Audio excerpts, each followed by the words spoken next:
The Lotus Sutra, Chapter 3, A Parable.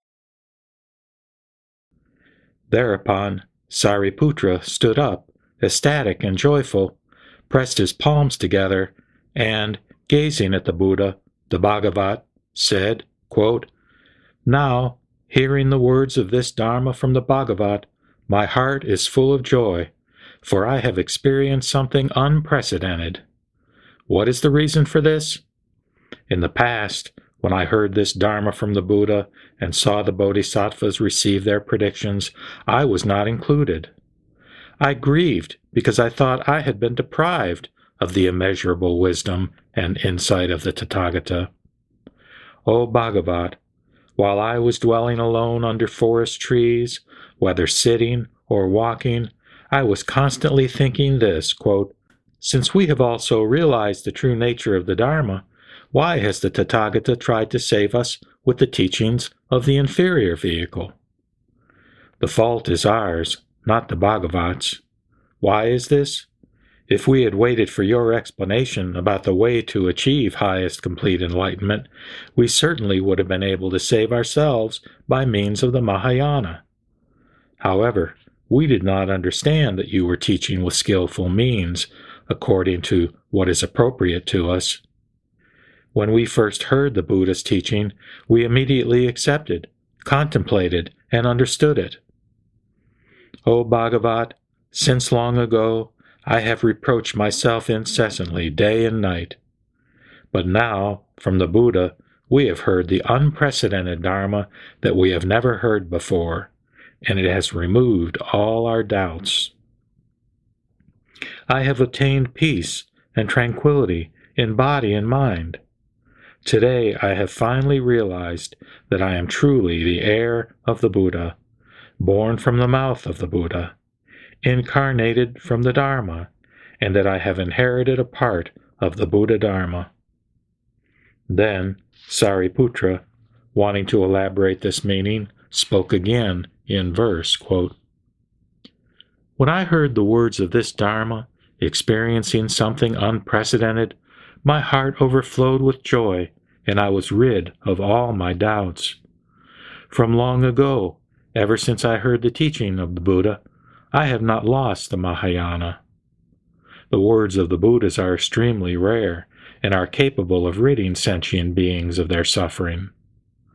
Although I had already attained freedom from corruption, by hearing the Buddha's voice, I have also been rid of my anxiety. Whether I was dwelling in mountain valleys or under forest trees, whether I was sitting or walking, grieving and blaming myself deeply, I thought incessantly, quote, how have I deceived myself? I am also the heir of the Buddhas, having entered the same incorruptible Dharma.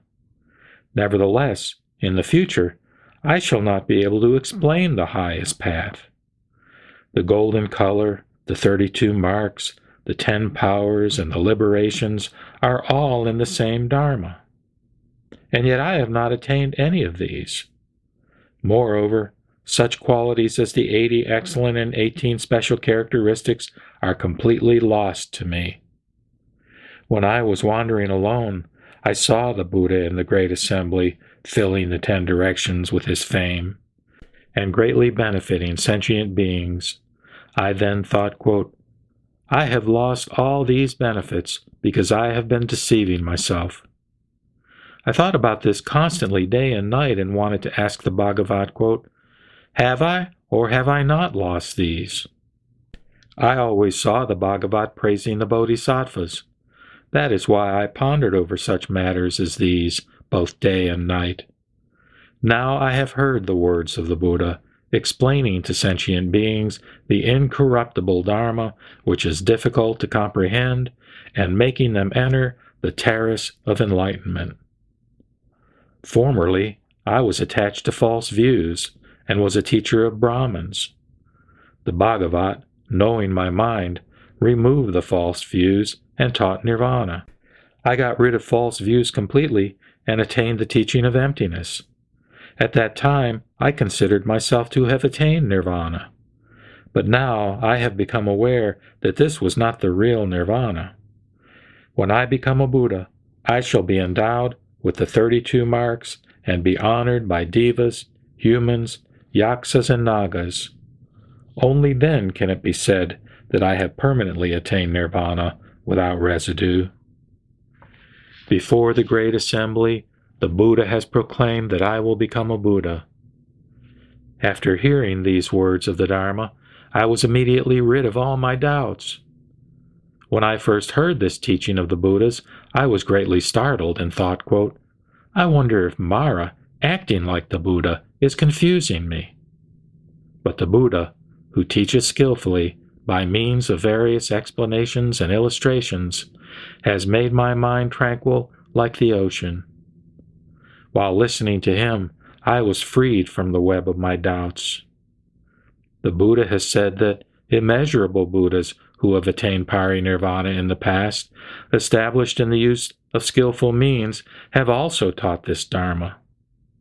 Immeasurable Buddhas in the present and future will also teach this Dharma with various skillful means. The present Bhagavat, from the time he was born and renounced household life until he obtained the path and turned the wheel of the Dharma, has also taught through skillful means. The Bhagavat teaches the real path, but the wicked one does not. Therefore, I know definitely that it was not Mara acting like the Buddha. Because I fell into a web of doubt, I thought that Mara was impersonating the Buddha. When I heard the voice of the Buddha, profound and very subtle, fluently explaining the pure Dharma, I became full of great joy.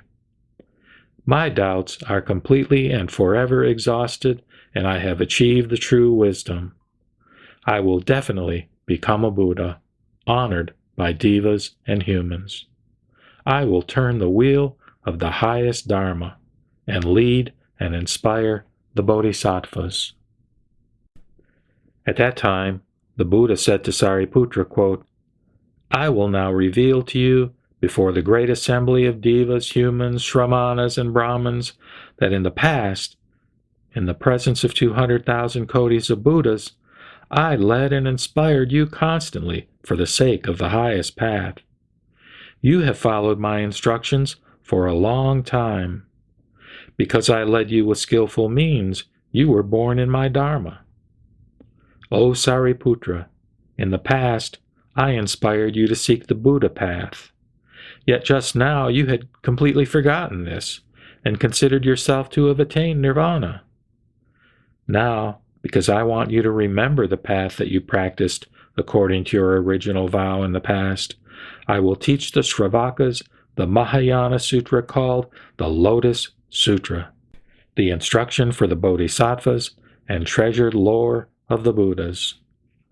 O Sariputra, in the future, after immeasurable, limitless, and inconceivable kalpas, you will have paid homage to thousands of myriads of kotis of Buddhas, preserved the true Dharma, and mastered the path practiced by the Bodhisattvas.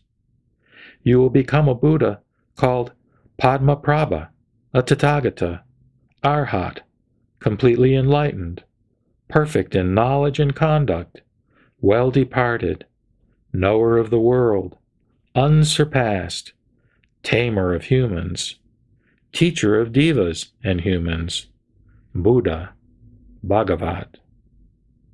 Your land will be called Viraja. Its earth will be level and pure, ornamented, peaceful, and rich. The devas and humans will prosper. The earth will be made of lapis lazuli, with a well-planned network of roads like a chessboard, bordered with golden cords. Rows of 7 jewel trees, which are always full of flowers and fruits, will line the borders of these roads. The Tathagata Padmaprabha will also lead and inspire sentient beings by means of the 3 vehicles. O Sariputra, when that Buddha appears, even though his will not be a troubled world, he will teach the 3 vehicles because of his original vow. This kalpa will be called Maharatna Pratimandita, meaning adorned with great jewels. Why will it be called Maharatna Pratimandita?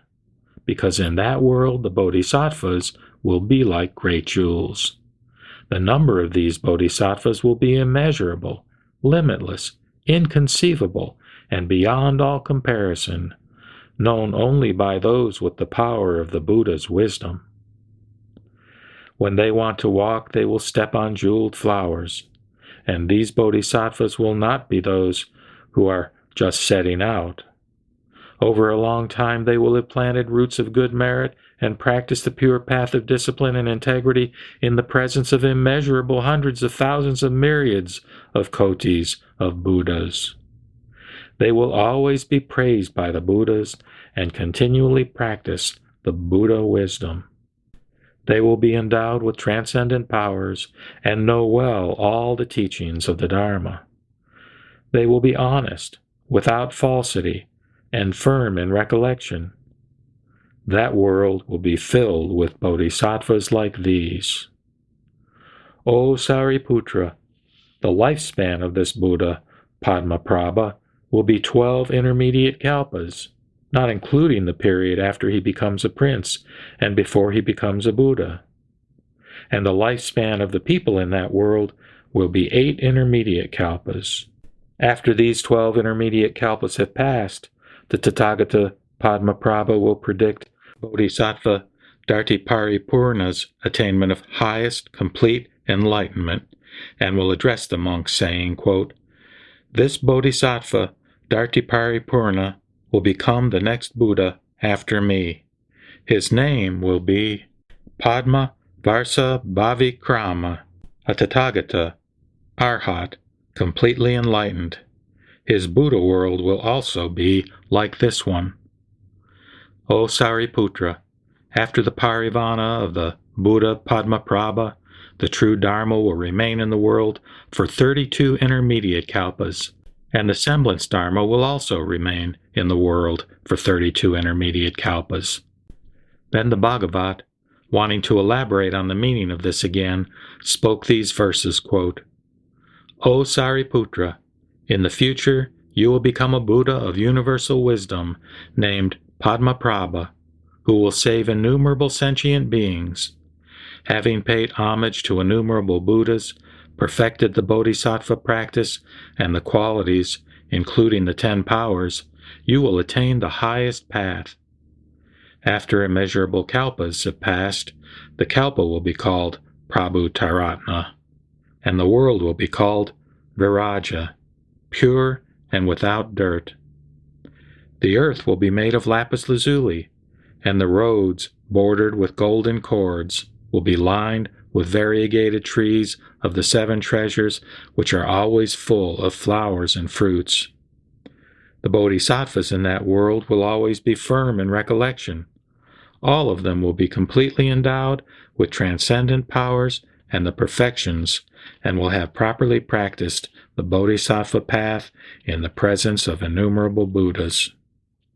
Such mahasattvas as these will be led and inspired by the Buddha Padmaprabha. When this Buddha becomes a prince, he will abdicate his kingship and give up his worldly fame. Bearing his last body, he will renounce household life and attain the path of the Buddha. This Buddha, Padmaprabha, will live in the world for 12 intermediate kalpas, and the lifespan of the people in this world will be 8 intermediate kalpas. After the parinirvana of this Buddha, the true Dharma will last in the world for 32 intermediate kalpas, during which time many sentient beings will be saved. After the extinction of the true Dharma, the semblance Dharma will last for 32 intermediate kalpas. The relics of the Buddha will be distributed widely, and devas and humans will pay them homage. All that the Buddha Padmaprabha does will be exactly like this. That very best of humans, who will be foremost and without comparison, is none other than you. You should be delighted to hear this." At that time, the fourfold assembly of monks, nuns, laymen and laywomen, and the great assembly of devas, Nagas, Yaksas, Gandharvas, Asuras, Garudas, Kimnaras, and Maharagas, saw Sariputra receive this prediction of highest complete enlightenment in the presence of the Buddha. They rejoiced greatly and became immeasurably happy. All of them removed their outer garments and proffered them to the Buddha as offerings. Sakra, the Lord of Devas, and Brahma, together with innumerable Devaputras, also made offerings to the Buddha of their heavenly beautiful garments, heavenly Mandarava flowers, and great Mandarava flowers. Their heavenly garments floated and fluttered in the air, while in the sky the Devas played hundreds of thousands of myriads of kinds of music together at one time. They rained down various heavenly flowers and said, quote, "In the past, the Buddha turned the wheel of the Dharma for the first time in Varanasi. Now he has turned the wheel of the utmost and greatest Dharma again." Thereupon, the Devaputras spoke these verses in order to explain this again. Quote, "In the past, you turned the wheel of the Dharma of the Four Noble Truths at Varanasi, and you illuminated and explained the Dharma of the origination and extinction of the five aggregates. You have now again turned the wheel of the subtlest, utmost, and great Dharma. This Dharma is extremely profound. Only a few will be able to believe it. Since long ago, we have frequently heard the teaching of the Bhagavat, yet we have never heard before such a profound and supreme teaching. When the Bhagavat taught this Dharma, we were all delighted. And now Sariputra, possessed of great wisdom, has received his prediction from the Bhagavat. In the same way, we too shall certainly become Buddhas. We shall become peerless, unrivaled in all the world. The path of the Buddha, which is difficult to understand, is taught with skillful means according to what is appropriate for sentient beings. May the merits of our beneficial acts, whether of the past or the present, and those acquired in meeting the Buddha, be completely transferred to the Buddha path." At that time, Sariputra said this to the Buddha, quote, "O Bhagavat, I now have no further doubts. I have received the prediction of the highest supreme enlightenment in the presence of the Buddha. When all those 1,200 who have attained complete mental discipline were still under training in the past, the Buddha constantly led and inspired them, saying, quote, 'My teaching overcomes birth, old age, illness, and death, and it leads to nirvana.' Close quote. Both those who were still in training and those who were not thought that they were free from false views about the self, existence, and non-existence, and declared that they had attained nirvana. Yet now, in the presence of the Bhagavat, they have heard what they have never heard before and have fallen into doubt. Splendid, O Bhagavat, I entreat you to explain to the fourfold assembly the reason why, and free them from their doubts." Then the Buddha said to Sariputra, quote, "Did I not previously tell you that all the Buddha Bhagavats explain the Dharma with various explanations and illustrations, using skillful means, all for the sake of highest complete enlightenment? All of these teachings are for leading and inspiring the Bodhisattvas. Moreover, Sariputra, I will now clarify what I mean with illustrations. Those with wisdom will be able to understand through these illustrations. O Sariputra, suppose there were an aged and extremely affluent man, either in a town, city, or country, who has immeasurable wealth, abundant estates, mansions, and servants. He has a spacious house, yet it only has a single entrance. Suppose many people live there, as many as 1, 2, or even 500 people. The buildings are in poor repair. The fences and walls are crumbling. The pillar bases are rotten, and the beams and framework are dangerously tilted. Suddenly and unexpectedly, fires break out everywhere, setting the house swiftly aflame. The children of this man, 10, 20, or 30 in number, are in the house. The affluent man, seeing the fire breaking out everywhere, becomes alarmed and terrified. He thinks, quote, I am capable of escaping through the burning entrance in safety, but my children are absorbed in play within the burning house and are not aware of the fire, do not know, are not alarmed or terrified, and the fire is approaching them. They are not troubled about their suffering, nor do they intend to leave the house. Close quote. O Sariputra, this affluent man thought, quote, Since I am still physically strong, I could take the children out of the house in the folds of my garment or on top of a desk. He further thought, There is only one entrance to this house, and it is very narrow. The children, who are immature and still unaware, are attached to their place of play. They may fall into danger and be burned by the fire. I should now tell them of the danger. This house is already burning.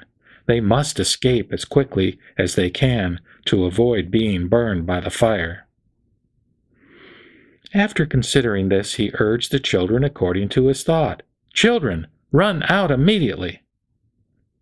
Although their father in his concern has given them the proper advice, the children are immersed in their play and do not accept it. They are neither alarmed nor afraid, and have no intention of leaving the burning house. Moreover, they do not even know what a fire is, the condition of the house, or what they may lose. They merely run about, back and forth, looking at their father. Thereupon the affluent man thought, quote, This house is already engulfed in flames. If my children and I do not get out, we shall perish in the fire. I will now use skillful means to help my children escape from this disaster.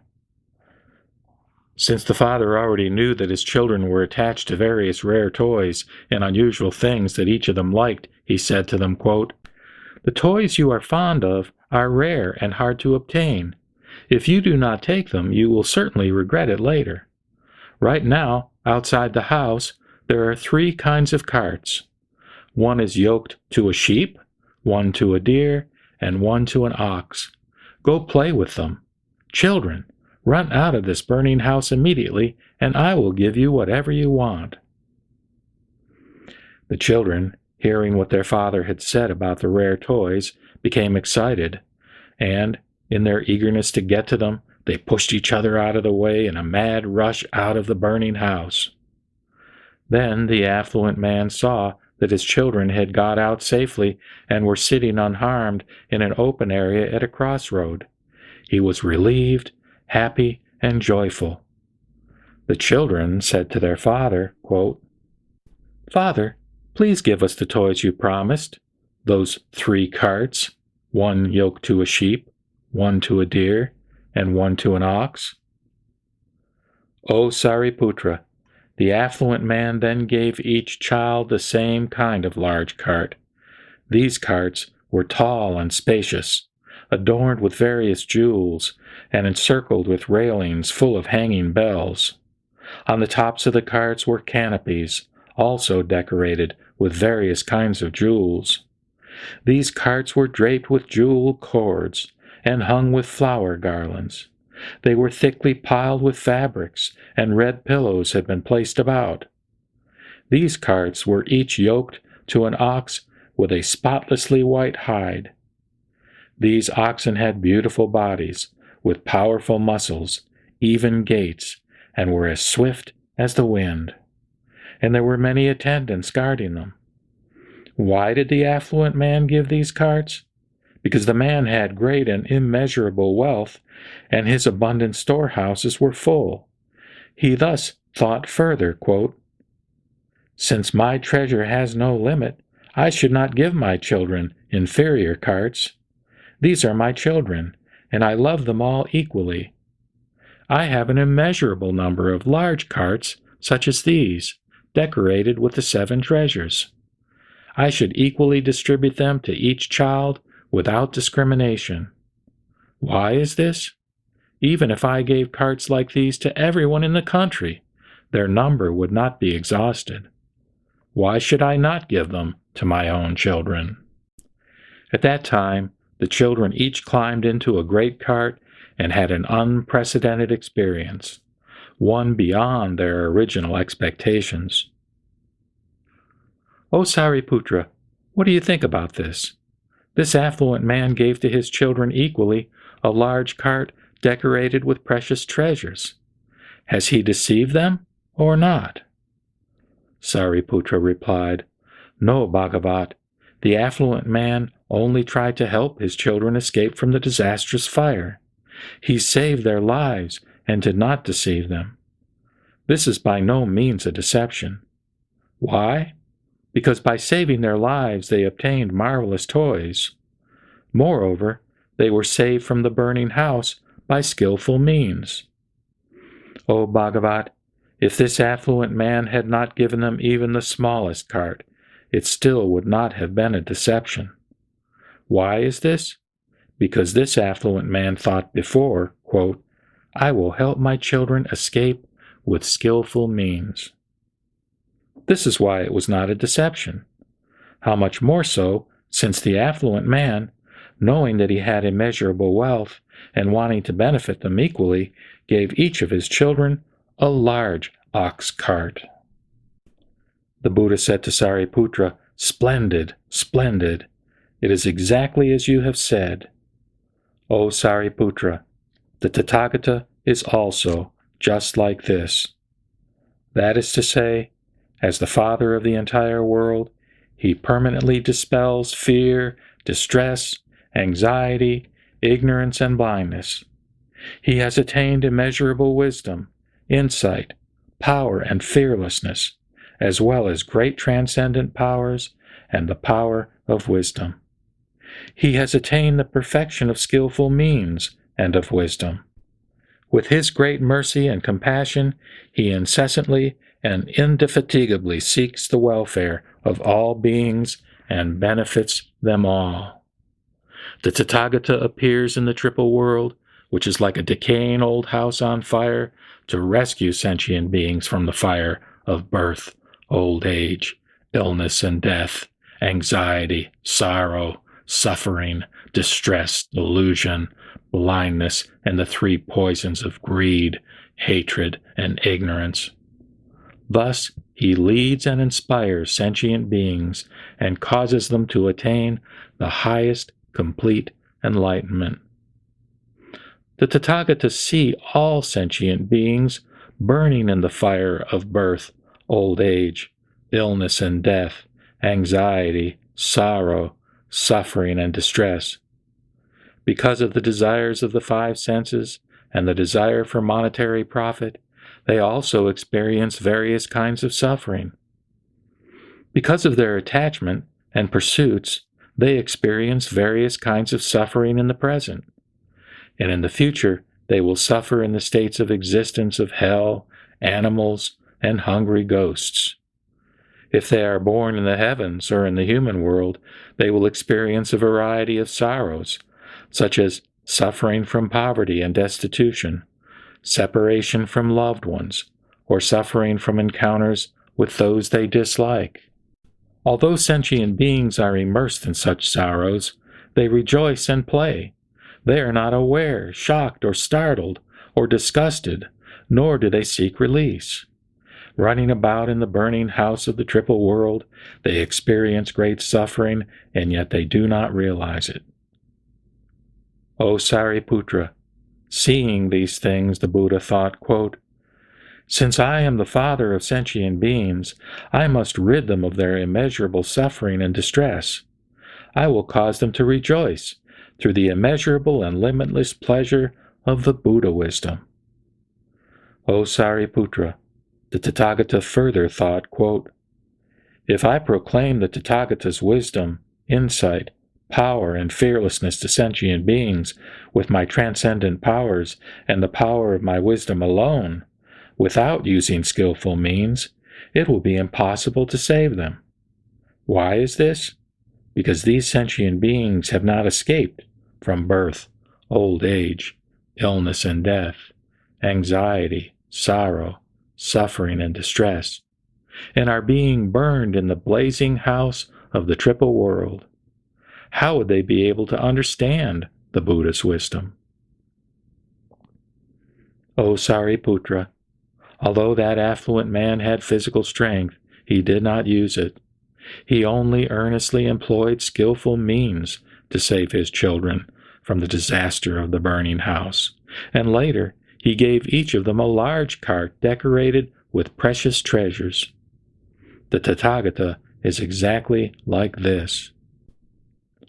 Although the Tathagata has power and fearlessness, he does not use them, but rescues sentient beings from the burning house of the triple world only through wisdom and skillful means, teaching the three vehicles to the Sravakas, Pratyeka Buddhas, and Buddhas, saying, quote, "Do not take pleasure in living in this burning house of the triple world, and do not thirst after inferior objects, sounds, smells, flavors, and tangibles.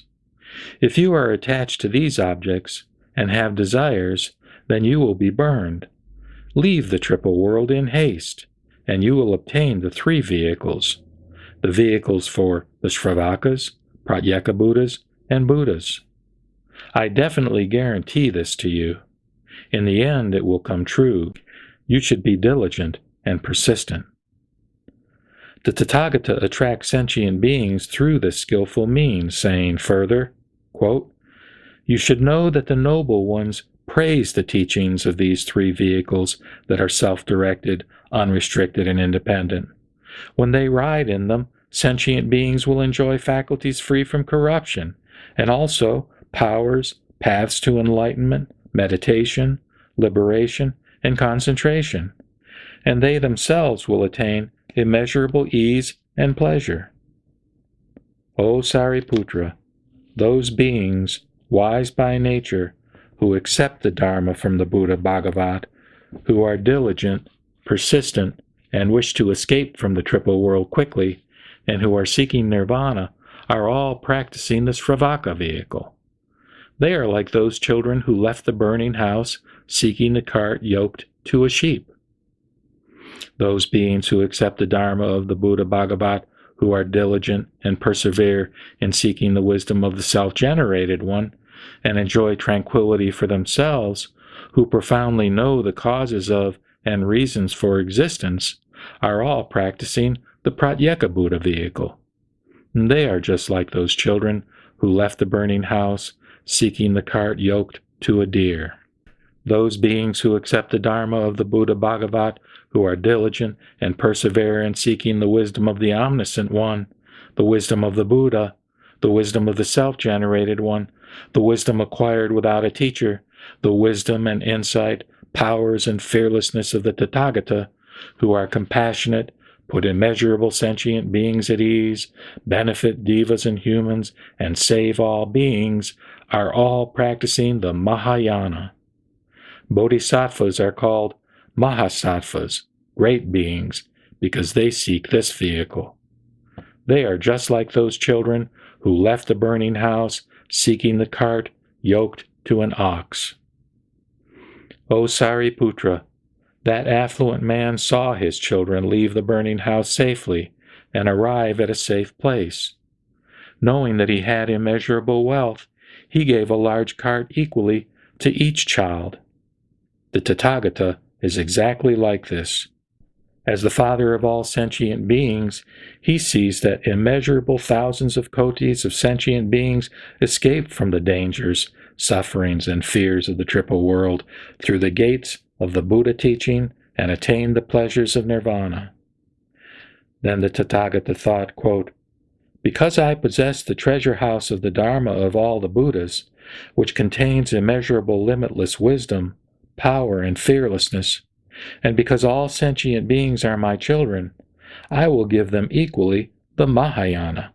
I will not allow anyone to attain nirvana merely for himself, but will cause everyone to attain it through the Tathagata's nirvana. I will give sentient beings who have escaped from the triple world all the toys of the Buddha's meditations and liberations, which are of one character and one kind, are praised by the noble ones, and which produce pure and supreme pleasure. O Sariputra, at first that affluent man attracted his children with 3 kinds of carts, then later gave them only the safest and best large ox cart adorned with jewels. Moreover, that affluent man was never accused of telling a lie. The Tathagata is exactly like this. He tells no lies. In the beginning, the Tathagata teaches the 3 vehicles in order to lead sentient beings, and later he saves them through only the Mahayana. Why is this? Because the Tathagata possesses the treasure house of the Dharma, which contains immeasurable wisdom, power, and fearlessness. And although he is able to give the teaching of the Mahayana to all sentient beings, not all of them can accept it. O Sariputra, you should know that the Buddhas, with the power of skillful means, teach the single Buddha vehicle, dividing and teaching it as 3. Then the Buddha, wanting to elaborate on the meaning of this again, spoke these verses. Suppose there were an affluent man who had a large house, and this house was very old, on the verge of collapsing. The halls were extremely dangerous, the pillar bases rotten and disintegrating, the beams and framework dangerously tilted, and the stairways were falling apart. The fences and walls were cracked, the plaster was peeling off, the thatched roof was falling down, the rafters and eaves were coming apart, the partitions were everywhere askew, and the whole place was covered with filth. 500 people lived there, and moving around helter-skelter were kites, owls, hawks, eagles, crows, magpies, doves, pigeons, lizards, snakes, vipers, scorpions, centipedes, millipedes, newts, myriapods, ferrets, badgers, mice, rats, and other harmful creatures. It was filled with stench, and there were places overflowing with excrement. All kinds of bugs had gathered there. There were foxes, wolves, and vermin, devouring, trampling, and gnawing on corpses, scattering bones and flesh about. And a pack of dogs, forcing each other out of the way, rushed to the spot. Frightened and exhausted from hunger, they were searching everywhere for food, fighting among themselves, snatching at food, biting, snarling, and barking at each other. This house was terrifying, corrupted to this grotesque condition. Ogres of the mountains and valleys, yaksas and demons were everywhere devouring human flesh. There were various poisonous insects, all kinds of harmful birds of prey, and beasts who were producing, rearing, and protecting their offspring. Yaksas were scrambling and fighting to devour them. And after sating themselves, evil thoughts would arise in them. The sound of their fighting was terrifying. The Kumbhanda demons were crouching on the ground, sometimes rising up a foot or 2. Roaming about, pleasing themselves as they liked, they would catch 2 legs of a dog, beat it until it could not bark, and, grabbing the dog's neck with their legs, terrify it for their own amusement. There were also other demons living there, with large bodies, naked, dark, and gaunt. They were screaming horrifying howls, crying out while searching for food. Other demons were there, some with needle-like throats, while others had necks like a cow's head. Some had those of human flesh-eaters or dog devourers. Their hair was disheveled like rank weeds, and they were destructive and malicious. Driven by hunger and thirst, they were crying and scurrying about. Yaksas, hungry ghosts, and various malicious birds and beasts were peering out of the windows and running frantically in all directions, driven by hunger. In this house, With its immeasurable terrors, there were many such horrendous things as these. Now, suppose this old and decaying house belonged to a man, and this man came out from it a short distance. Soon after, the house suddenly burst into flames behind him. The fire instantly spread in all directions. The frame, beams, rafters, and pillars exploded, and shaking, split and crashed, while fences and walls collapsed. All the demons screamed out loudly. The hawks, eagles, and other birds, and Kumbhaanda demons, panicked and terrified, could not get out. Malicious beasts and poisonous insects concealed themselves in holes. There were also Pisaka demons dwelling there, who, because of little merit, were chased by the flames. They were tearing at each other, drinking blood and eating flesh. A horde of vermin had already died off, and the large malicious beasts raced to devour them, while the smoke of the stench flowed and filled everywhere.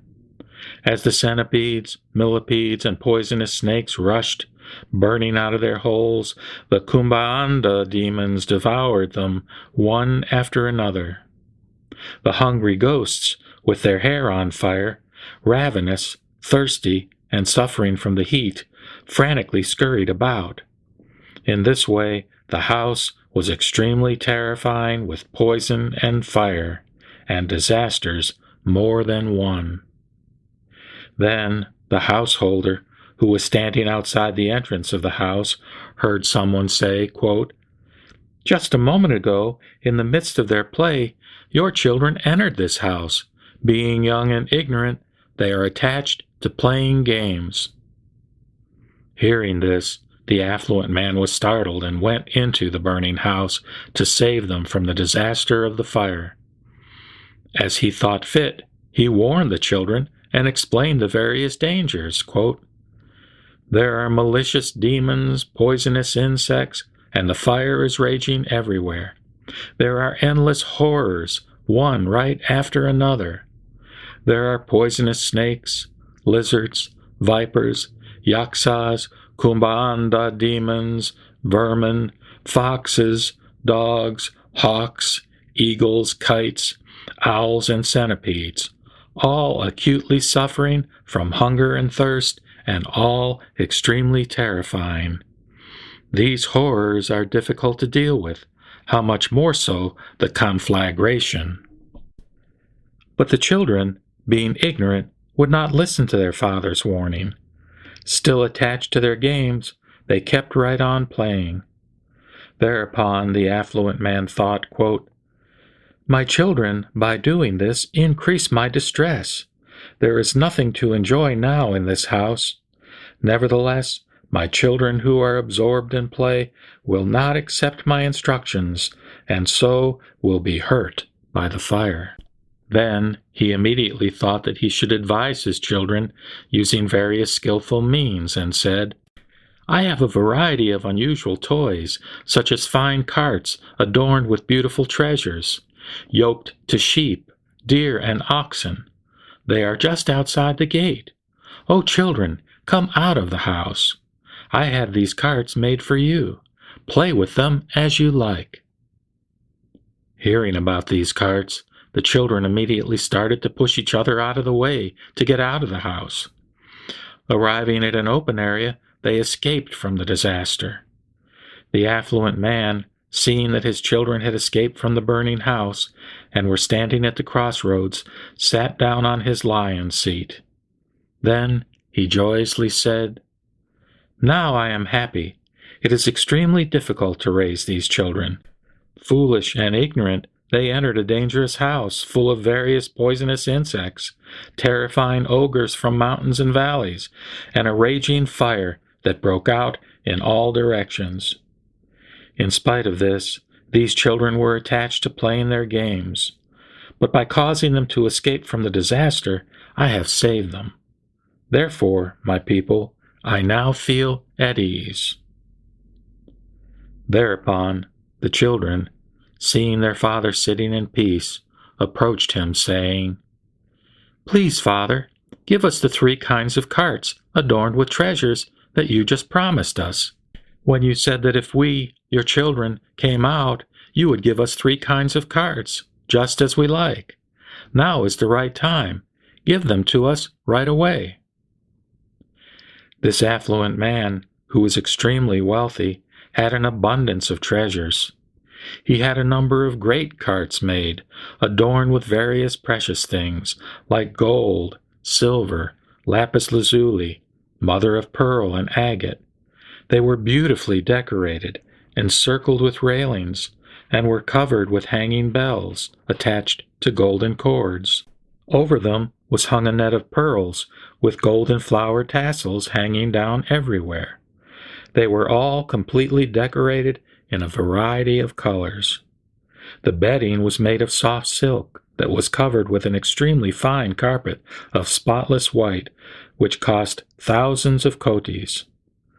There were large white oxen, healthy and powerful, with beautiful bodies, yoked to the jeweled carts, and they were guarded by many attendants. When they were given these fine carts, the children were joyful and excited. They got on the carts and drove delightedly all about. Amusing themselves in play, they mastered them without difficulties. The Buddha said to Sariputra, quote, "I am also like this. I am the Father of the world, the best of the sages. All sentient beings are my children. They are deeply attached to worldly pleasures and have no wisdom. There is no peace in the triple world, just like in the burning house, which is full of various suffering and which is extremely terrifying. There are always the sufferings of birth, old age, illness, and death. Such fires as these burn endlessly. The Tathagata, who has already left the burning house of the triple world, lives in tranquility and dwells at ease in the forest. Now this triple world is my property, and the sentient beings in it are my children. There are now many dangers here, and I am the only one who can protect them. Although I give them advice, they do not accept it, because they are tainted with desires and have deep attachments. On this occasion, I teach the 3 vehicles, using skillful means. Realizing the sufferings of the triple world, I reveal and explain it to cause sentient beings to escape from the mundane path. If these children are resolute, they are endowed with the 3 knowledges and 6 transcendent powers. Or they can become Pratyeka Buddhas, or Bodhisattvas who have reached the stage of non-retrogression. O Sariputra, I explained the single Buddha vehicle to sentient beings using this illustration. If you are able to accept what I say, you will all attain the Buddha path. This vehicle is subtle, pure, and peerless. There is nothing superior to it in all the worlds. This is what the Buddha enjoys. All the sentient beings should praise, honor, and revere it. There are immeasurable thousands of kotis of powers, liberations, meditations, wisdoms, and other attributes of the Buddha. I cause my children to obtain such a vehicle and let them play continuously, day and night, for kalpas. I cause the bodhisattvas, as well as the shravakas, to board this jeweled vehicle and lead them directly to the terrace of enlightenment. For this reason, there is no other vehicle but the skillful means of the Buddhas, even if one seeks in all the 10 directions. I tell you, Sariputra, all of you are my children, and I am thus your father. Since you were burned by the fire of various sufferings for many kalpas, I saved you all by leading you out of the triple world. Although I have previously told you about your parinirvana, you have only extinguished birth and death, and have not actually attained nirvana. You should now seek only the wisdom of the Buddha. If there are any bodhisattvas in this assembly, they should listen single-mindedly to the real teaching of all the Buddhas.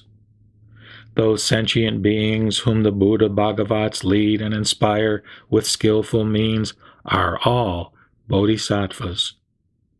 Because people have little knowledge and are deeply attached to pleasures, I teach them the truth of suffering, i.e., the First Noble Truth. And those sentient beings rejoice, having attained such an unprecedented experience. The truth of suffering taught by the Buddha is nothing but the truth. To those who do not know the origin of suffering, i.e., the Second Noble Truth, who are deeply attached to its causes and unable to abandon them even for a while, I teach the truth about the path to its cessation, using skillful means. All the causes of suffering originate from excessive craving. When this craving is extinguished, the source is removed. The cessation of suffering is called the Third Noble Truth. One practices the path leading to its cessation, i.e., the Fourth Noble Truth, in order to attain the truth of cessation. Removing the bonds of sufferings is called liberation. In what sense have these people attained liberation? They have merely removed false views and called that liberation. But actually, they have not yet completely attained it. The Buddha has explained that these people have not actually attained nirvana. I do not intend to lead them to nirvana, because they have not yet attained the highest path. I am the Lord of the Dharma, and have mastered the Dharma. I appear in the world to cause sentient beings to be at peace. O you, Sariputra, teach this my Dharma sign to benefit the world. Wherever you may go, never propagate it recklessly. You should know that those who hear, rejoice, and fully accept it have reached the stage of non-retrogression. Those who accept the teaching of this sutra have formerly seen Buddhas in the past, honored and paid homage to them, and also heard this teaching. Those who are able to accept what you teach will see me, you, the monks, and the bodhisattvas. This very Lotus Sutra shall be taught only to the profoundly wise. Those of superficial awareness who hear it will become confused and will not comprehend it. This sutra is beyond the comprehension of all the Sravakas and Pratyeka Buddhas. O you, Sariputra, even you understood this sutra only through faith. It is no wonder that the other disciples cannot. They accept this sutra because they believe the Buddha's teaching, but it is beyond their intellectual comprehension. O Sariputra, never teach this sutra to those who are arrogant and lazy, or to those who hold false views about the self. Never teach it to those people of superficial awareness who are deeply attached to the desires of the five senses, since, even if they heard it, they would not understand. Those people who will not accept and who disparage this sutra will consequently destroy the seed of the Buddha in the entire world. Now listen to what I teach about the results of the errors of those people who frown upon and have doubts about this sutra.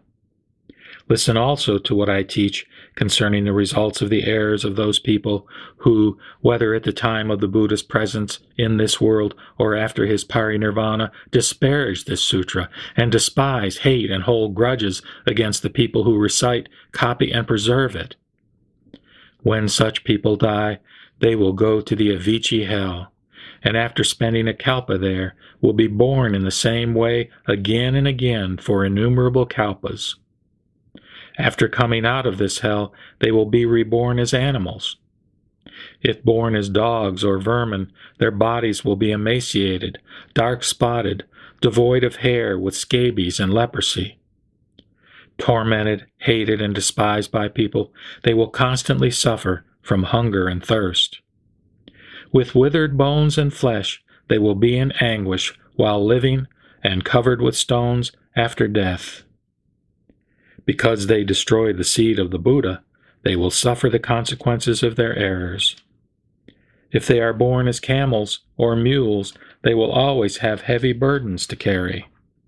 They will be whipped repeatedly and think of nothing but water and grass.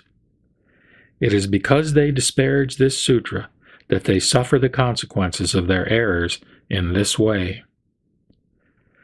If they are born as vermin and enter a village, children will beat them because they have scabies, leprosy, and perhaps a missing eye. At times, they will be tortured even to death. After dying, they will be reborn as giant snakes with great bodies as long as 500 yojanas. Deaf, dumb, legless, slithering on their bellies, eaten at by small insects, they will suffer day and night without respite. They suffer the consequences of their errors in this way because they disparaged this sutra. If they are born as humans, they will have dull faculties and be runts who twitch and are crippled, blind, deaf, and humpbacked. No matter what they may say, people will not believe them. Their breath will always be foul. They will be snatched at by demons. Being poor and degraded and enslaved by others, they will be emaciated from many illnesses and will have nowhere to turn. When they approach others, they will be disdained. Even if they manage to get something, they will immediately lose it.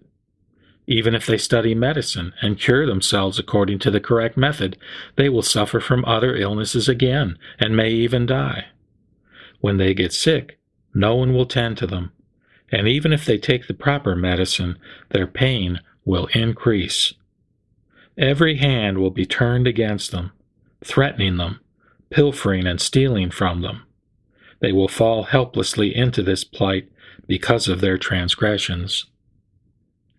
Such erring people will never see the Buddha, the King of Seers, preaching the Dharma and leading and inspiring people. Such people will always be born into difficult circumstances. Crazed, unheeding, and unthinking, they will never hear the teaching. They will be born deaf and dumb, with defective faculties, for as many immeasurable kalpas as the sands of the Ganges River. Though they will always find themselves in hell, they will feel as if they were playing in a pleasure garden. Although they are in other troubled states of being, they will feel as if they were in their own home. They will live among camels, mules, boars, and dogs. These are the results of their error in disparaging this sutra. If they are born as human beings, they will be deaf, blind, mute, impoverished, and decrepit. Such will be their adornments. They will have dropsy, gonorrhea, scabies, leprosy, and tumors. Such diseases as these will be their clothing. Their bodies will always be foul, filthy, and impure. Their deep attachment to false views about the self will cause their anger and passion to increase. Their sexual desires will be insatiable, with either birds or beasts as their objects. These are the results of their errors in disparaging this sutra.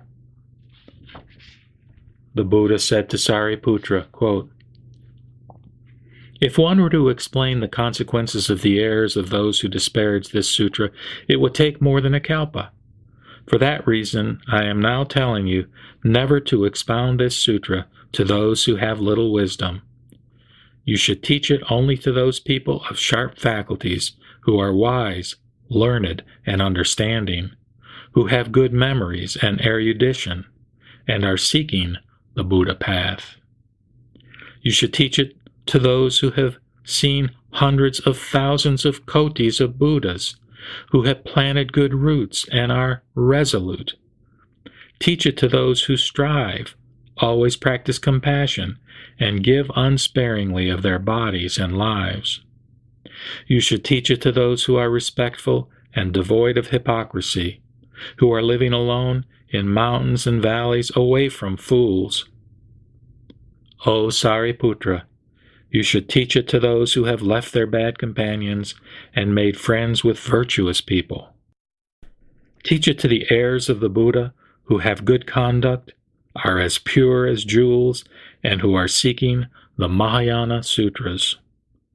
You should teach it to those who are free of anger, honest, flexible, always sympathetic to everyone, and who honor all the Buddhas. Teach it to the heirs of the Buddha in the Great Assembly who have pure thoughts and who teach the Dharma without doubts, using various reasonings, illustrations, and explanations. You should teach it to those monks who, always and everywhere in search of the Dharma, seek the Omniscient One, to whom they joyfully press their palms together, touch their heads, and preserve only the Mahayana Sutras with pleasure, who never preserve even a single verse of any other sutra. Teach it to those who seek this sutra as intently as they seek for the relics of the Buddha, who, after obtaining it, will accept it respectfully with bowed heads, and will not seek any other sutra, and will never think about heretical scriptures. O Sariputra, I say to you, I have described the characteristics of those who seek the Buddha path, though a kalpa would not suffice to do so in full. You should teach the Lotus Sutra to those who are able to accept it.